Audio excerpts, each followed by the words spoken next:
اچھا ماحول تمہیں کہاں ملے گا میری بہنوں؟ کوئی فکر کرنے کی ضرورت نہیں. ان سنی دعوت اسلامی والوں کو دعا دو کہ تمہارے بچوں کو اگر اچھا ماحول چاہیے تو سنی دعوت اسلامی کا ماحول موجود ہے، نیکیوں کا ماحول موجود ہے، قافلوں کا ماحول موجود ہے، اجتماعات کا ماحول موجود ہے.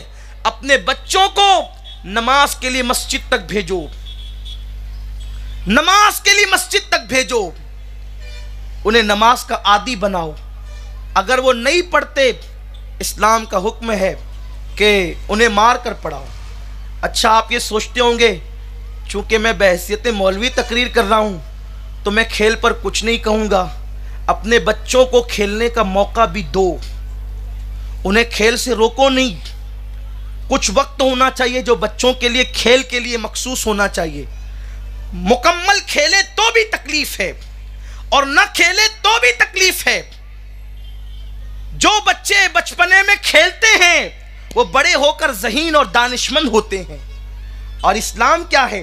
کنز العمال کی حدیث ہے، حبشیوں کے کچھ بچے کھیل رہے تھے، تیر چلانا، تلوار چلانا، لاٹھی چلانا. حضور آ کے کہتے ہیں جب وہ رک گئے آقا کے ادب میں، کہا کھیلو کھیلو تاکہ یہودی اور نصارہ کو پتا چلے کہ ہمارے مذہب کے اندر بہت آزادی ہے، ہمارے مذہب میں کشادگی ہے، ہمارے مذہب میں رہبانیت نہیں ہے. تو اپنے بچوں کو کھیلنے کا موقع دو جس سے ان کی نشو نما ہو. لیکن کیا کھیلیں؟ موبائل پر گیم نہیں، اس سے کوئی فائدہ نہیں ہے. کیا کھیلیں؟ کھیلنے کے لیے کچھ چاہیے، ایسا کھیل ہو جس سے جسم کی ورزش ہو، ایک مخصوص وقت کے لیے ہو. وہ وقت نماز کا نہ ہو، وہ وقت پڑھائی کا نہ ہو. میرے آقا علیہ السلام جب مدینہ منورہ ہجرت کر کے گئے تو آقا علیہ السلام اپنے بچپن میں 1 مہینہ مدینہ شریف میں رکے تھے ان کی امی کے ساتھ. تو سرکار نہروں کو بتاتے تھے، دیکھو یہ نہر ہے، یہاں میں تیراکی کیا کرتا تھا بچپن میں. کس عمر میں؟ 6 سال کی عمر میں. اپنے بچوں کو تیرنا سکھاؤ، اپنے بچوں کو دوڑنا سکھاؤ، اپنے بچوں کو جو اچھے کھیل اس زمانے میں رائج ہو، جس کی اسلام نے مخالفت نہ کی ہو، اس کی طرف آمادہ کرو.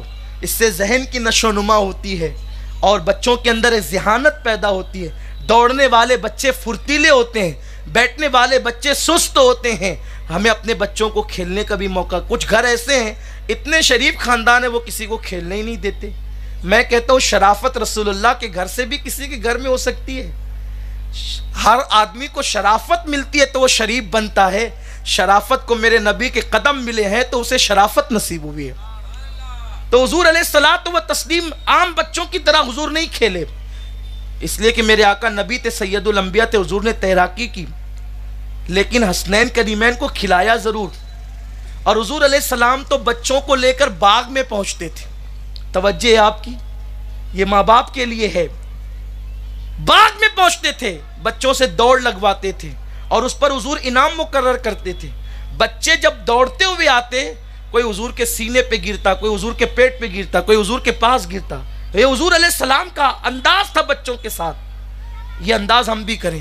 ایک مرتبہ میرے آقا کو اس طرح پیار کرتے بچوں سے کسی نے دیکھا، کہنے لگا یا رسول اللہ میرے تو بہت بچے ہیں، میں تو ایسی کوئی محبت نہیں کرتا. حضور فرماتے ہیں جو رحم نہیں کرتا اس پہ بھی رحم نہیں کیا جاتا. جاتے جاتے کچھ باتیں، بچوں کو ہمیشہ ڈانٹے نہیں. کچھ لوگ سوچتے ہیں ہم ماں باپ ہیں تو ڈانٹتے ہی رہیں گے. نہیں، بچوں کی عزت نفس ہے. انہیں بار بار ڈانٹو گے تو وہ ڈانٹ کے عادی ہو جائیں گے. انہیں ڈانٹنا نہیں، اگر کبھی ڈانٹنا بھی تو بہت نرم اور اکیلے میں، کبھی مارنا بھی تنبیہ کرنے کے لیے، لیکن چوٹ نہیں آنا چاہیے.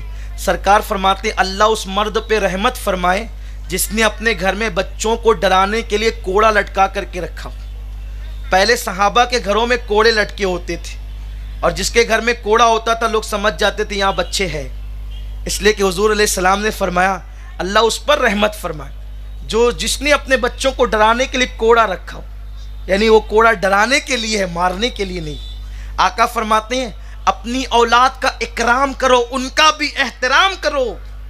انہیں جب بولو تو اچھے سے بولو، انہیں اچھی انداز کی گفتگو کرو. وہ تم سے جیسے سنیں گے اسی طرح سے وہ بھی بولنا سیکھیں گے.